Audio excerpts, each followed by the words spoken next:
Hi, hello, welcome to my YouTube channel. இன்னைக்கு சூப்பரா டேஸ்டியா நல்லா ஈஸியா பண்ற மாதிரி இன்னைக்கு நம்ம மட்டன் பிரியாணி பண்ண போறோம்.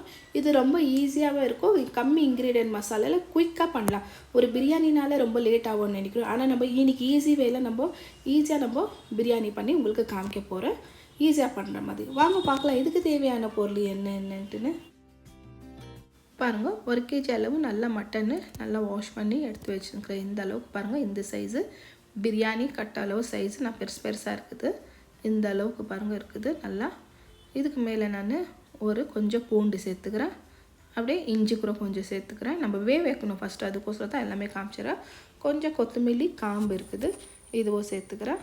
கொஞ்சம் புதினா, அதுக்கு மேலே ஒரு பெரிய வெங்காயம் இருக்குது, எல்லாம் இதிலே சேர்த்துக்கலாம்.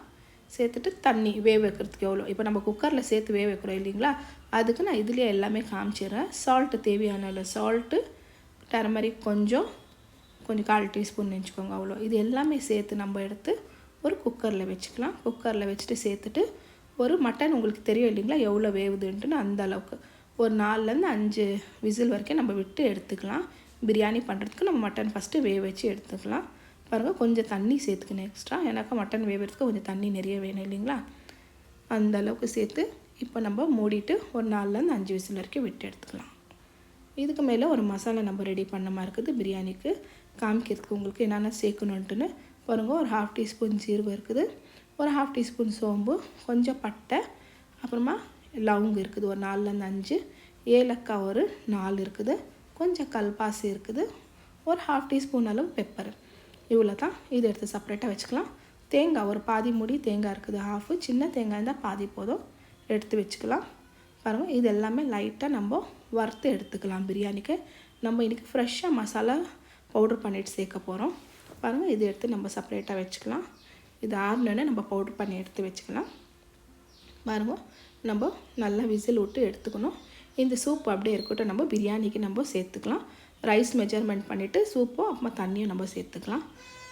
பாருங்கள் ஒரு பிரியாணி பாட்டில் கொஞ்சம் ஆயில் சேர்த்துக்கணும். நம்ம பிரியாணிக்கு எவ்வளோ தேவை இருக்குதோ அந்த அளவுக்கு நீங்கள் சேர்த்துக்கலாம்.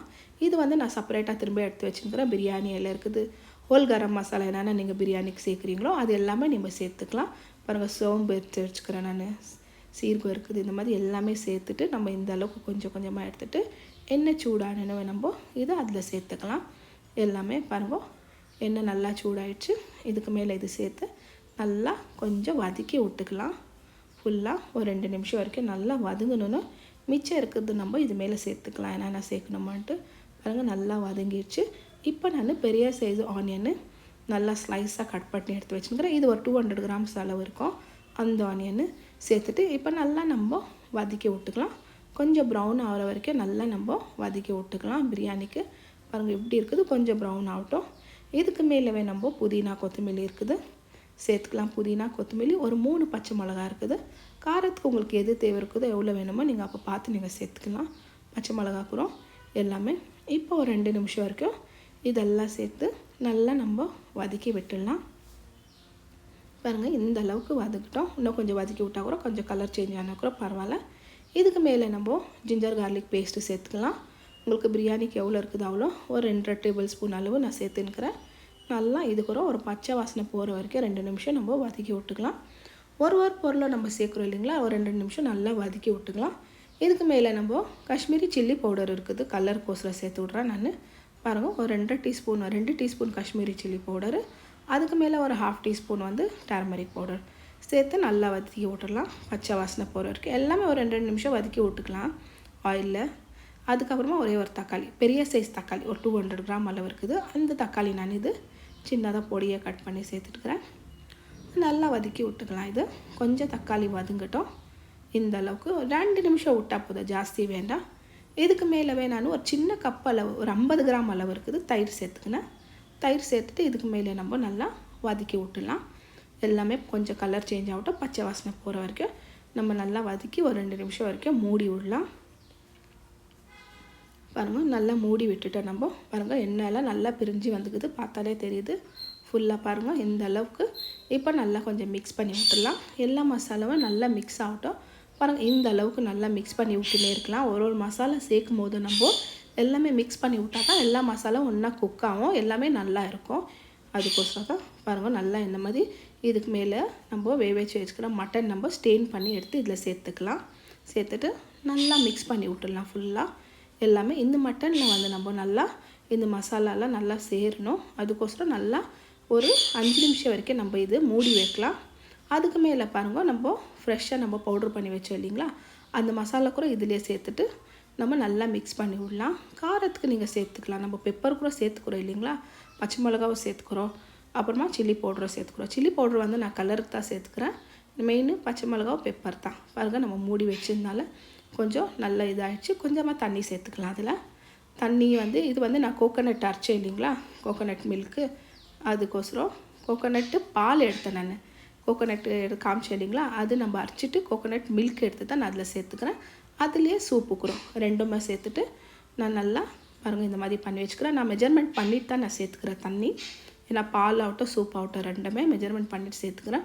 பாருங்கள், இந்த அளவுக்கு நல்லா நம்மளுக்கு கொதி வந்துடுச்சு. இப்போ நல்லா மிக்ஸ் பண்ணி விட்டுக்கலாம். நல்லா மட்டனில் கூட நல்லா உப்பு காரம் எல்லாமே பிடிச்சிச்சு. இதுக்கு மேலே நான் பாஸ்மதி ரைஸு நல்லா ஊற வச்சு எடுத்து வச்சுருந்தேன் ஒரு அரை மணி நேரம். அது கூட நம்ம சேர்த்துட்டு நல்லா மிக்ஸ் பண்ணி விட்டுடலாம். ஃபுல்லாக சைடெல்லாம் நல்லா மிக்ஸ் பண்ணிவிட்டு பாருங்கள், இந்த அளவுக்கு தண்ணி பார்த்திங்கன்னா ரைஸ்க்கு மேலே இருக்குது. நல்லா அதுக்கு மேலவே நம்ம சால்ட்டு எவ்வளோ தேவை இருக்குதோ அவ்வளோ சால்ட்டு சேர்த்துட்டு நல்லா நம்ம மிக்ஸ் பண்ணி விட்டுடலாம். நம்ம ஆல்ரெடி வந்து மட்டன் வைக்கும் போது நம்ம சால்ட்டு சேர்த்துக்கிறோம். அந்த அளவுக்கு பாருங்கள் நல்லா மிக்ஸ் பண்ணிவிட்டு, நம்ம தண்ணி அதிகமாக இல்லை நம்மளுக்கு பார்க்க போனால் ரைஸ்க்கு மேலே கரெக்டாக 1 இன்ச் அளவு தான் தண்ணி இருக்குது. இப்போ நம்ம லைட்டாக வந்து மூடி வச்சுக்கிற கொதி வரட்டோன்னு, ஏன்னா பொங்கி வரும் இல்லைங்களா. இந்த அளவுக்கு பாருங்கள் நல்லா கொதி வந்தோன்னா ரைஸ் ஆகட்டும் தண்ணி ஆகட்டும் ஒரே ஈக்குவலாக ஆகிடுச்சு. இப்போ வந்து நம்ம நெய் சேர்த்துக்கலாம். 1 டீஸ்பூன் அளவு நெய் சேர்த்துக்கலாம். நெய் உங்களுக்கு எவ்வளோ தேவை இருக்குதோ நீங்கள் அவ்வளோ சேர்த்துக்கலாம்.